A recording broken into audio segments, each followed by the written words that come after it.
presença é real em meu viver. Entregue sua vida e teus problemas. Fale com Deus, Ele vai ajudar você.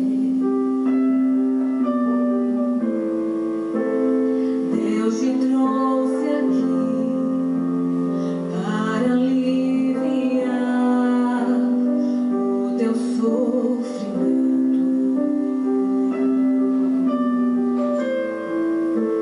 É Ele o autor da fé, do princípio ao fim, em todos os teus tormentos.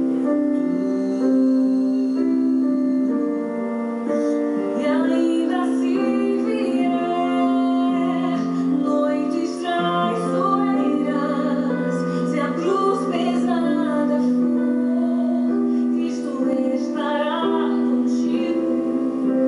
O mundo pode até fazer você chorar, mas Deus te quer sorrindo.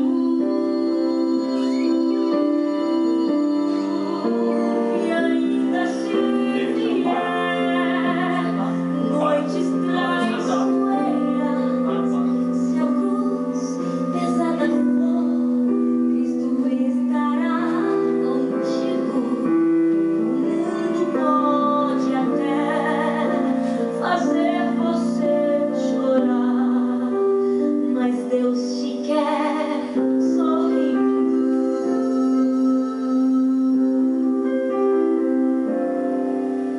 Seja qual for o seu problema, fale com Deus, Ele vai ajudar você. Após a dor vem sempre a alegria, pois Deus é amor e não te deixará sofrer. Deus te trouxe aqui para aliviar o teu sofrimento. É Ele o autor da fé, do princípio ao fim, em todos os teus momentos.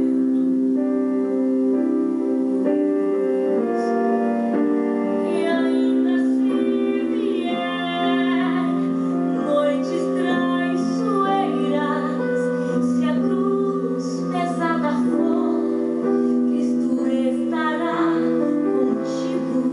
O mundo pode até fazer você chorar, mas Deus te quer sorrindo.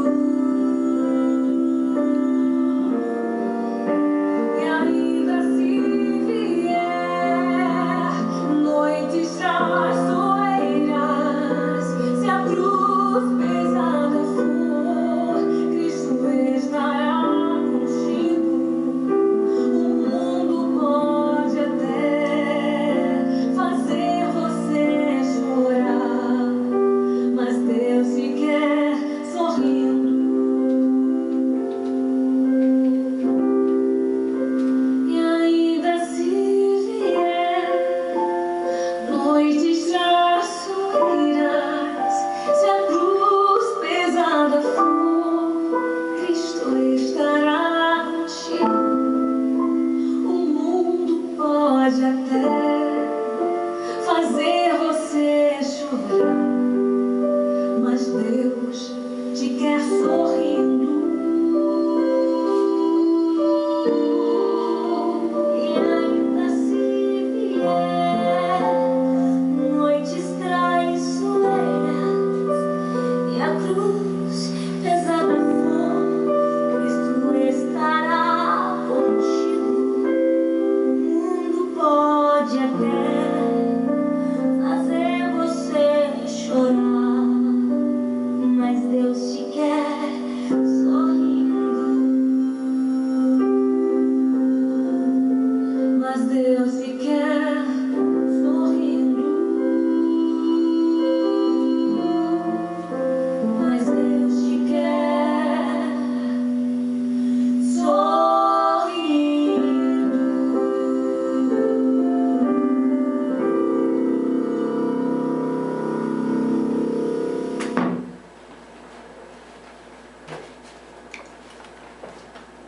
Muito bem, que a graça e a paz seja com todos. Nesse momento estamos retornando com mais um momento culto no lar, e essa é a nossa finalidade, estar aqui de volta nesse ano novo, um pouquinho de férias ou um pouquinho de mais responsabilidade, de viagem também, e algumas agendas que temos para cumprir ainda nesse mês de janeiro, mas louvado seja Deus por estar aqui de volta. E nesse momento, nessa noite, eu quero saudar você que está onde quer que esteja, uma boa noite na graça, na paz do Senhor Jesus Cristo, e que a graça de Deus possa estar inundando o seu coração, da sua família, onde você estiver, aqui em Mirandiba, você da zona rural, você de Tupanaci, primeiro distrito desse município. Aqui eu mando um alô aos irmãos ali de Tupanaci, na pessoa da missionária Cláudia, missionário Oliveira. Deus abençoe a todos vocês aí da nossa congregação, o pessoal também, Carnalbeira da Penha, da Serra do Arapuá, a você de Floresta, a você que está nos acompanhando no nosso estado de Pernambuco, nosso país, qualquer cidade da nossa pátria Brasil. Então se sinta abraçado, Deus abençoe você ricamente, e você que é cristão e que não é também, se sinta abraçado. Gilmar também está aqui com a gente, Saúde, que estava na frente aí fazendo também a ministração e adoração. Então, nosso muito obrigado, e a você que está em casa, que vai nos acompanhar nesse momento. Nós estamos vivendo tempos bem complicados, não é isso, Gilmar? Sim. Tempo difícil, não é? Tempo que a gente tem perdido muita gente do coração, lamentavelmente, amigos e pessoas que a gente tem um laço de amizade. Então, no meu caso, perdi também muita gente lá na cidade na qual passei 15 anos, em Carnaíba, como plantando igreja e trabalhando com igreja e trabalhando com a sociedade. E ainda nessa noite, agora há pouco eu recebi a notícia de uma pessoa que trabalhou comigo, chamada Magdala, professora, e que foi secretária naquele município, partiu para a eternidade. Deixo aqui também as minhas condolências a toda a família de Magdala, lá em Carnaíba, e outras famílias também, de pessoas e membros que partiram para a eternidade. E aconselhando a você que nos acompanha nessa noite, a pensar mais em Deus. Não somente pensar que Deus está lá não sei onde, mas é trazer Deus para o nosso coração, é pensar positivamente como nós andamos de acordo com a vontade de Deus ou com a sua própria vontade.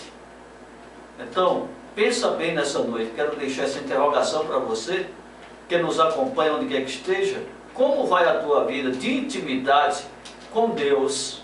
Como está o teu foco na atualidade? Está focado nas coisas terrenas, nos problemas sociais, na tua própria vida? Nas coisas terrenas que aqui vão ficar? Olha, o mundo tem desagradado o coração do nosso Deus.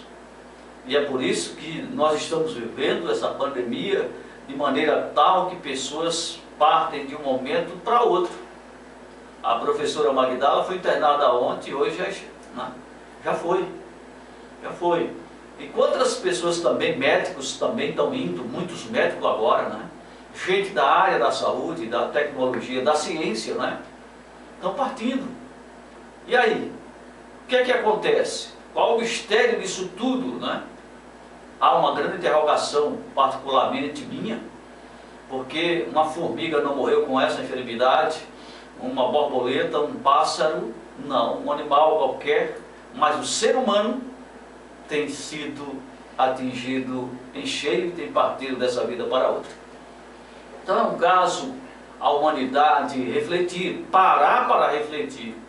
E eu tenho observado que muita gente, mesmo o povo que se diz ser o povo de Deus, não tem se voltado totalmente para o Senhor. Ao contrário, muitos têm esfriado na fé, ou se afastado, não tem, porque eu creio que é tempo de orar, tempo de buscar, tempo de consagração, tempo de se aproximar mais de Deus, de se humilhar na presença do Senhor. Então, você que nos acompanha em qualquer parte do planeta, Pensa nisso, como está a sua vida e a sua família. Olha para a situação de Manaus e outras situações em outras cidades, né? Olha como está, o que está acontecendo. Não é uma coisa de brincadeira isso não. Aí você pode dizer, o que é isso? Certamente a humanidade virou as costas para Deus, e aí a ira de Deus está sendo derramada sobre o mundo. Olha o que é que a humanidade tem feito. Tem construído ou destruído? Aí você pensa, olha para a criação, olha justamente para tudo que está acontecendo mundialmente e pensa um pouco como vai o seu coração e a sua vida de intimidade com o Senhor. Vamos dar uma volta na Bíblia, pensar um pouco comigo, lá em 2 Crônicas 7,14, tem um versículo, não é o caso do nosso tema, mas que você pense um pouco também acerca do povo de Deus. Estou falando para o povo de Deus também, precisamente aqueles que lêem Bíblia, aqueles que dizem intimidade com Deus, têm uma afinidade com Deus, porque a vida com Deus tem que ser levar a sério. Não é brincadeira o que o povo está vivendo, a humanidade está vivendo, mesmo aqueles que se dizem serem servos de Deus. A gente vê o individualismo, a arrogância, a prepotência, o orgulho tem dominado. Isso aí não faz parte do povo de Deus. O que eu aprendi com a palavra de Deus, lá em Mateus capítulo 28, versículo 11, Mateus 11, 28, a seguir, está lá uma receita que Jesus deixou para o povo de Deus. Quando nós olhamos também Mateus capítulo 5, as bem-aventuranças, estamos vendo ali também, a humildade e a maneira como nós devemos nos comportar socialmente como cristão na presença do Senhor. Então a doutrina está aí, ensinando a Bíblia, quem ensina é a Bíblia. Não é justamente uma doutrina passada, não. É um livro sagrado que se renova através do Espírito Santo, trazendo a todos nós uma mensagem de edificação, de conhecimento, de crescimento, de adoração a Deus, de amor ao próximo e de crescimento em santidade e em intimidade com o Senhor sem perder o foco. Certo, meus irmãos? Então, quando você estiver, pensa um pouco nisso. Mas eu quero falar sobre também um momento que Davi viveu. E no Salmo 40, porque nós precisamos de esperar no Senhor, de estar no Senhor, mas esperar no Senhor é diferente do que muita gente está fazendo na atualidade. E esse versículo 1 do Salmo 40 diz o seguinte: esperei confiantemente pelo Senhor, e Ele se inclinou para mim, e ouviu quando clamei por socorro.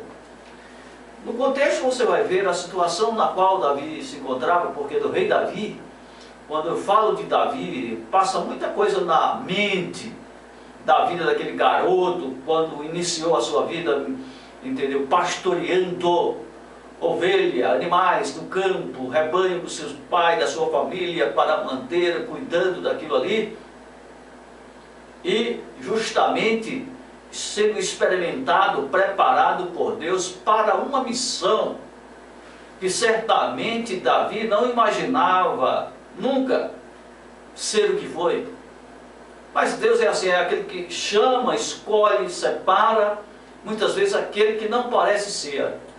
E isso era o que justamente o pai de Davi e seus irmãos pensavam, porque olhavam para ele, certamente olhavam um menino, um homem baixo, de pequena estatura, e também justamente tinha uma diferença no seu cabelo, na qualidade do seu cabelo, talvez da sua pele também, por estar voltado justamente para um trabalho árduo, no sol, na chuva, no sereno, cuidar de rebanho, do rebanho da sua família e dele para sobreviver, e aonde ele estava. Mas Deus é um Deus tão maravilhoso, que quando Ele escolhe pessoas onde quer que ela esteja. Só sei de uma coisa, que biblicamente Deus nunca chamou preguiçoso. Pessoas que não têm compromisso, Deus não chama. Deus só chama pessoas comprometidas, ocupadas. Todos que foram chamados para o ministério da palavra de Deus em toda a história da humanidade, eram pessoas ocupadas. Pode examinar a Bíblia e ver a história de cada profeta, sacerdote, e daqueles que chegaram a ser rei, a reinar. Também pastores, homens de Deus que são chamados também na atualidade ainda hoje, são pessoas também ocupadas, comprometida com família, comprometida no trabalho secular, comprometida socialmente, que se preocupa com o seu povo, com a sua nação, com o seu lugar, aonde está presente e aonde está plantado. São pessoas assim. O que não foi diferente também na vida do rei Davi. Ele era um homem que tinha ocupação e responsabilidade com a sua família. E obediente também à sua família. Mas foi Deus que escolheu e chamou aquele homem para ser ungido e que foi rei de Israel. E aí imagine a sua história. Imagine o Salmo 23 que todo mundo conhece, né? Davi certamente fez um hino, tocando a sua harpa e cantando, como também o Salmo 125, os que confiam no Senhor são como o monte Sião que não se abala, mas permanece para sempre, e tantos outros salmos que foram música de adoração ao Deus Criador da sua vida. Mas, queridos irmãos, trazendo para cá, ele foi um homem que diz, aprendeu confiantemente a confiar no Senhor, a esperar com paciência, como alguma tradução diz. Esperei com paciência no Senhor e Ele se inclinou para mim. Então é necessário você esperar no Senhor, mas esperar agindo, esperar orando, esperar evangelizando, esperar pregando, esperar marchando com foco nos céus, que o foco da sua visão esteja na glória soberana do Deus eterno, que o seu foco, a sua marcha nesse caminho, nesses dias que estamos vivendo, que ninguém sabe quem vai primeiro, eu ou você. Se Deus nos chamar, iremos. Só temos que estar em obediência ao Senhor e à sua palavra, para nos apresentarmos diante dele, justamente qualificado, não pelos nossos méritos, não pela nossa capacidade, não, mas porque nos submetemos à sua vontade, assim como Davi aprendeu a obedecer ao Senhor e ser bem-aventurado, como também ele diz, esperei confiantemente pelo Senhor. Então, a palavra nessa noite é que você espere confiantemente no Senhor, mas tenha uma esperança viva de seguir os seus ensinamentos, de maneira tal que você possa compreender a vontade do Senhor para a sua vida, e aquilo que Deus tem determinado como projeto divino para a sua caminhada nessa terra. Mas em obediência, irmãos. É importante a questão de você espiar também a condição do seu pecado. Porque todo ser humano pecou, todo ser humano está em pecado, e nós precisamos do perdão, e somente Deus pode perdoar. É justamente o que diz lá em 2 Crônicas 7,14, que se o povo que se chama pelo meu nome orar, se humilhar, se converter nos seus maus caminhos, está lá a promessa maravilhosa de Deus para a minha vida, para a vida da sua família, da nossa família, para a nossa terra. Ele promete sarar a nossa nação apodrecida, a nossa nação que virou as costas para o Senhor, não só a nossa nação, mas o mundo, a humanidade em toda a face da terra. Mas a nossa nação, lembra do carnaval do ano passado, que zombaram, que graças a Deus que esse ano não vai ter? Mas veja que escarneceram de Jesus Cristo, o Filho de Deus, que veio a esse mundo para morrer, crucificado como morreu por amor à nação, à humanidade de todas as línguas, tribos, povos e nações da terra, para a salvação de todo aquele que nele crer. É de quem crer.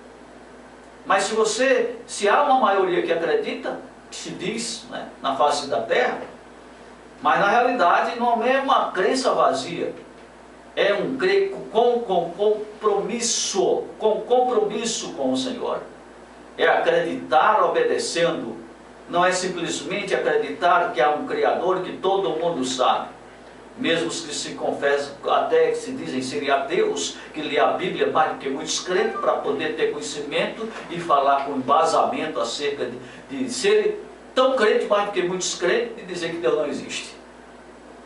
Não pode dizer que Deus não existe, porque o firmamento anuncia as obras de suas mãos, está aí os céus, está as estrelas, está o mar, está a natureza, está a criação e está a criatura criada por Deus. Então é loucura dizer que Deus não existe, porque tudo comprova um Criador. E quem é o grande Criador, o grande arquiteto de todo o universo e de toda a criação? Foi uma bomba, uma explosão? Negativo. Foi o Senhor, Criador dos céus e da terra, o eterno Deus, que é soberano, que reinará eternamente no seu trono. E aí daquele que pensa que Deus não existe. Observando também, nós devemos agradecer a Deus por tudo, não é? E muitas vezes não paramos para reconhecer e agradecer, esperando no Senhor. Quantas pessoas morrendo sem um balão de oxigênio, nas clínicas, hospitais, e aí vai. Já pensou nisso?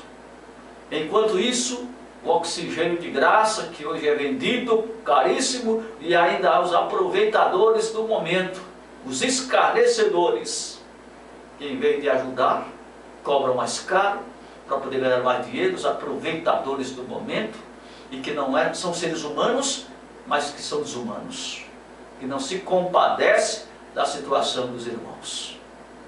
O testemunho de um médico bem interessante, ele agradecendo a Deus pelo dia e pelo ar que respira livremente, mesmo tendo dinheiro para comprar o oxigênio sem a sua validade do dinheiro. Porque mesmo tendo muito dinheiro, se não tiver o dinheiro para comprar o balão de oxigênio, nada feito. Morre. Então, não é brincadeira o que nós estamos vivendo, mas eu chamo a sua atenção de você que nos acompanha, que se volte para Deus. A única solução para a humanidade toda, porque a humanidade se corrompeu, e vocês que nos acompanham sabem, se você mesmo se corrompeu ou não. Se você se corrompeu no seu pecado, e na corrupção, vendeu e vende, e é uma pessoa que vive pensando mal contra as outras pessoas, você está corrompido. Olha a sua situação, você sabe que os seus negócios são limpos, puros, justos, não, ou não. Então você sabe. Então por isso faça um autoexame, porque Deus está vendo tudo. E aí a palavra diz: esperei confiantemente pelo Senhor. Espere confiantemente no Senhor, mas dentro da regra da justiça e do amor. E Ele se inclina para mim e ouviu o meu clamor por socorro. Será que você pode clamar por socorro pela nossa nação?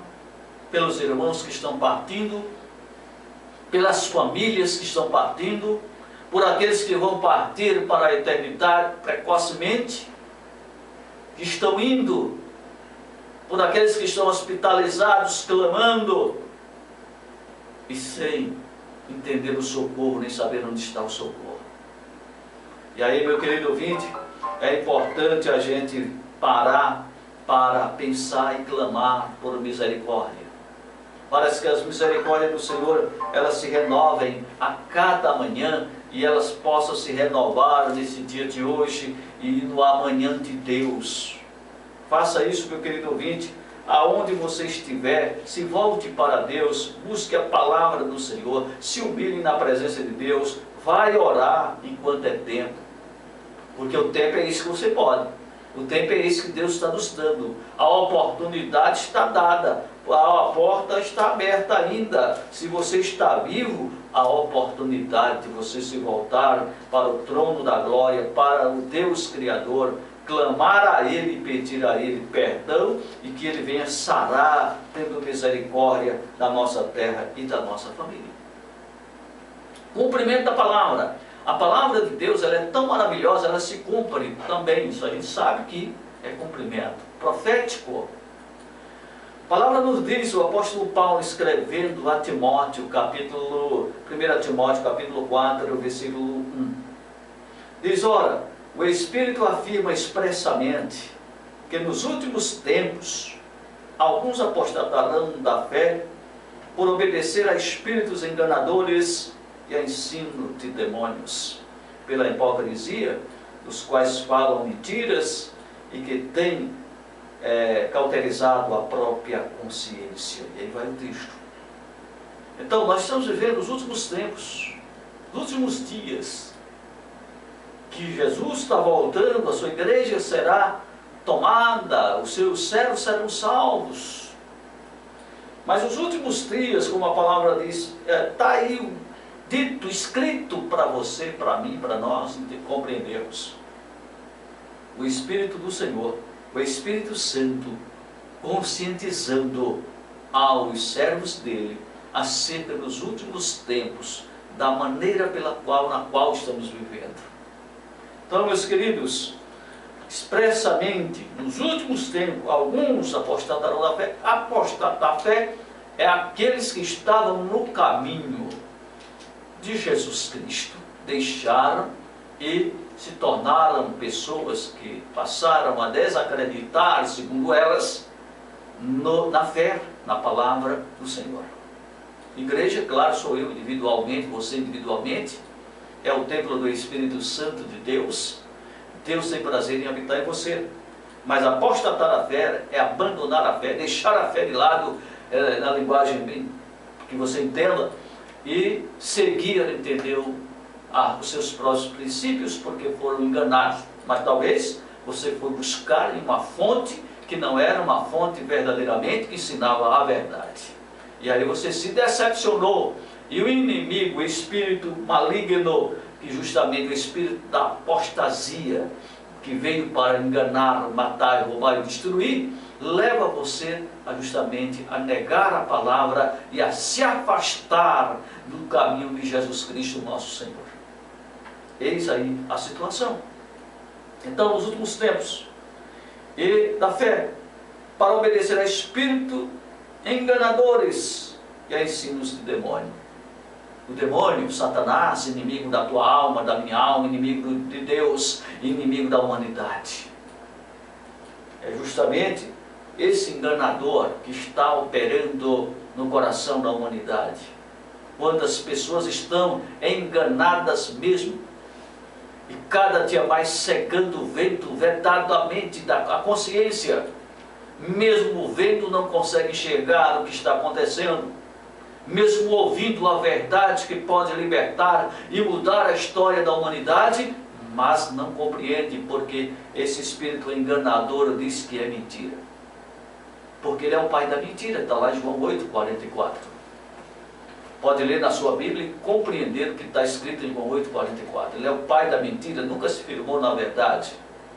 Então, meus queridos, não se deixem enganar pelo espírito de enganação. Não se deixe de ser enganado pelo inimigo da tua alma. Porque há uma vida após essa vida. Jesus falou, e ele morreu e ressuscitou. E nós cremos na ressurreição do Filho de Deus, o Cordeiro de Deus, o Filho de Deus que veio para a salvação de toda a humanidade. Então ele veio, morreu, ressuscitou, está vivo. Nós cremos e ele ensinou. E Jesus disse, quem crê em mim, ainda que morra, viverá. Está escrito no Evangelho dele, em João, Evangelho segundo escreveu João, mas de Jesus Cristo, capítulo 11, versículo 25.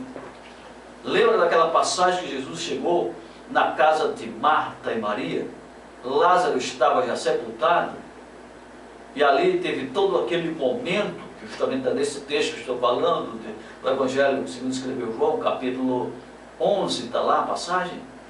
E Jesus foi lá e chamou Lázaro para fora. Lázaro ressuscitou. E Jesus deixou essa palavra para que todo aquele que nele crê, no dia da ressurreição, ressuscitaremos com ele. Mas todo aquele que nele crer. E claro, aqueles que não acreditarão, terá uma ressurreição também, para o julgamento e condenação eterna. Você quer estar do lado da salvação eterna ou da condenação eterna? A escolha é sua. É crer justamente em Jesus da verdade, o Espírito Santo que esclarece a você e a mim acerca da verdade bendita eternamente, ou você quer acreditar e obedecer ao espírito de enganadores, ao espírito de enganadores, ao espírito de demônios, que é o mentiroso que veio para enganar, matar, roubar e destruir. Então, esperar no Senhor é acreditar na sua palavra, é viver na